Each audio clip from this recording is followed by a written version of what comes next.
Tripping off words that you say when the boat. Zdravím všechny, vítám vás na Polanském Krmáši, který je letos opravdu skvělý, počasí vyšlo, je tady spoustu návštěvníků, je to úplně super.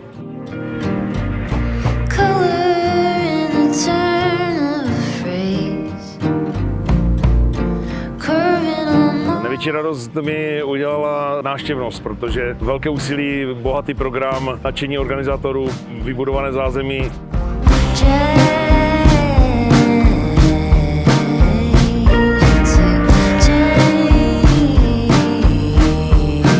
Chtěl bych všem poděkovat, kteří se na Polanském Krmáši podíleli na celé organizaci a byl bych rád, aby opravdu ta tradice tady pokračovala další období a lidé si ten čas na naši oslavu tady vždycky našli.